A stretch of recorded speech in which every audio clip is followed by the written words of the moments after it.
Deformities and contractures. Deformity is defined as a distortion or malformation of any part of the body which is generally initiated by muscles. It may be congenital, postural, structural. So, congenital. The deformity that occurs right from the birth is called congenital deformity. For example, spina bifida. Postural deformity. The deformity which is occurred at later stage, for example, hunchback. Structural deformity. The deformity which is occurred in joints, bones, muscles, nerve, example, polio. Contractures.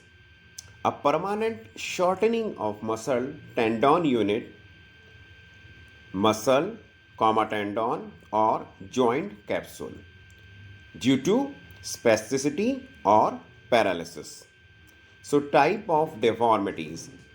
On the basis of affected part of body, it is classified as given below: deformity of spinal curvature, deformity of lower extremity, deformity of upper extremity.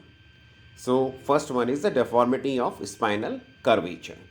The spinal curvature are named for direction of the curve's convexity and areas of spinal involvement.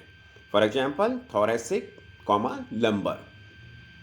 So some of the deformities are described. A is scoliosis. It is an appreciable lateral deviation in the normally straight vertical line of spine. Another one, hyperlordosis, an abnormally increased forward curvature of the spine that occurs a hollow appearance of the lower back.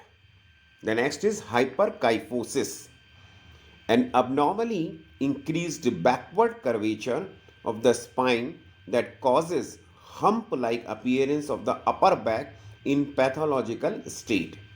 The next is Kypho Scoliosis. The combination of the both scoliosis and the kyphosis, which is mostly seen in profound mentally retarded. The next is Torticollis or wry neck, a contracted state of the cervical muscles, neck outstretched to one side and child cannot move to another side.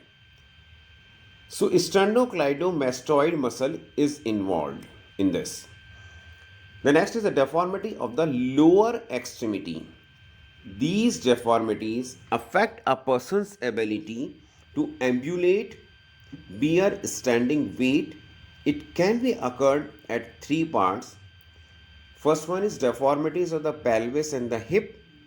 It include positional types. Example, hip adduction, hip flexion, and joint abnormalities. Example, subluxation and dislocation. Second is the key knee deformities. It involves either flexion or hyperextension. Examples, genu valgus, genu varus, genu recurvatum. The next is the foot deformities.